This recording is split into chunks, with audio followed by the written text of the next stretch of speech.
Hi guys, it's Mama Lo. I'm cooking banana fritter. Okay?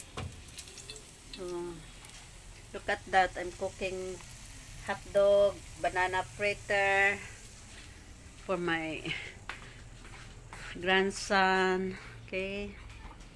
She has already toasted bread.